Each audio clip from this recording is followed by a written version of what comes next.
I am Sarah. I want to study art in Italy and be the first woman in my family to open an art gallery. I've been working towards my goal since I was 12 years old. I plan to visit Florence, Venice, and Milan. I want my life to mean something.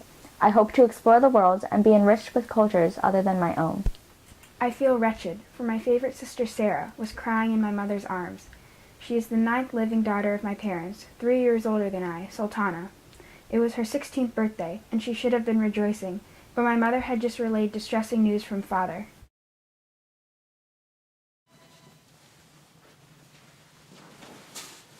Sarah, I've come to tell you you will marry a member of a leading merchant family in Jeddah.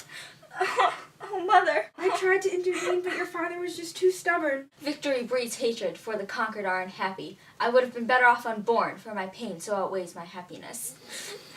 Then the wedding date shall be moved up to avoid stretching out your anticipation. Unfortunately, not only did Sarah acquire the curse that comes with great beauty, she was also exceptionally bright.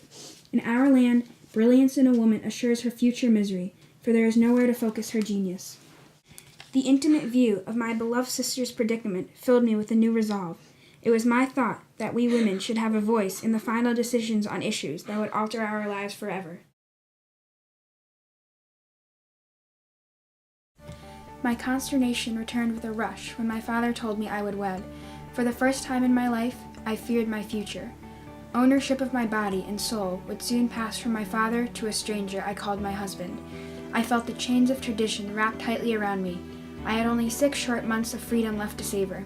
I waited for my destiny to unfold, a child as helpless as an insect, trapped in a wicked web not of its own making. The arranged union between my future husband and me was not one of love. Instead, it was insincere.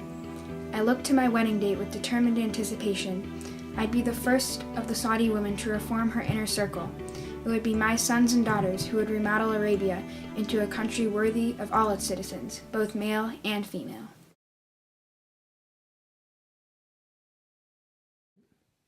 I gathered with my friend Rhonda to purchase my life's uniform. Black scarf, on black veil, on black abaya. Hey, how about this one? No, I want something special. A way of being original in a sea of black-garbed women. Rhonda, it's so hard to breathe in this thing. I can't filter the air through this gauzy cloth. But you purchased the sheerest one.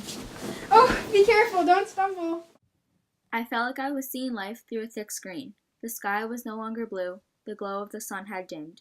My heart plunged into my stomach when I realized, from that moment, outside my own home, I would not experience life as it really is in all its color. The world was a dull place. I reflected often on the emotional scars I had acquired in such a short lifetime. Sadly, all my wounds had been inflicted by men. As a result, I could hold not even one member of the opposite sex in high esteem. My eyes followed my husband and son as they entered the mosque hand in hand, without me. I felt quite the loneliest figure ever to have lived.